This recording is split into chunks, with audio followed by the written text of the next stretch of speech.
बिस्मिल्लाहिर्रहमानिर्रहीम। अस्सलाम वालेकुम नाजरीन। आज 2 जनवरी 2024 को हम आपको बताएंगे सऊदी रियाल रेट, जो कि पाकिस्तान, इंडिया और बांग्लादेश के लिए सऊदी अरेबिया के कौन से बैंक से एक रियाल का क्या रेट मिलेगा। तो नाजरीन, अगर आपको हमारी वीडियो पसंद आए तो इसे लाइक, शेयर और हमारे चैनल को सब्सक्राइब करना मत भूलिएगा। सबसे पहले NCB क्विक पे पाकिस्तान के लिए एक रियाल का रेट दे रहा है 73 रुपये 50 पैसे। फौरी बैंक पाकिस्तान के लिए 74 रुपये 34 पैसे। STC पे पाकिस्तान के लिए 74 रुपये 18 पैसे।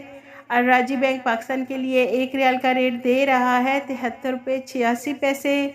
वेस्टर्न यूनियन पाकिस्तान के लिए 74 रुपये 55 पैसे। मनीग्राम पाकिस्तान के लिए 74 रुपये 76 पैसे। टेली मनी पाकिस्तान के लिए एक रियाल का रेट दे रहा है 74 रुपये 37 पैसे।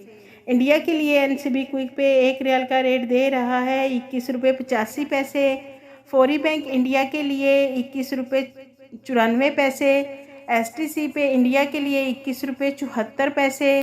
अलराजी बैंक इंडिया के लिए एक रियाल का रेट दे रहा है 21 रुपये 63 पैसे। वेस्टर्न यूनियन इंडिया के लिए 21 रुपये 81 पैसे। मनीग्राम इंडिया के लिए 21 रुपये 82 पैसे। इंजैस बैंक इंडिया के लिए एक रियाल का रेट दे रहा है 21 रुपये 81 पैसे।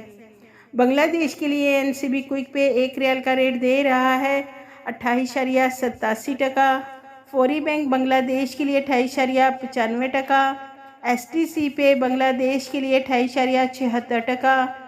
अलराजी बैंक बांग्लादेश के लिए एक रियाल का रेट दे रहा है 29.72 टका। वेस्टर्न यूनियन बांग्लादेश के लिए 29 टका। मनीग्राम बांग्लादेश के लिए 28.76 टका। इंजैस बैंक बांग्लादेश के लिए एक रियाल का रेट दे रहा है 28.72 टका।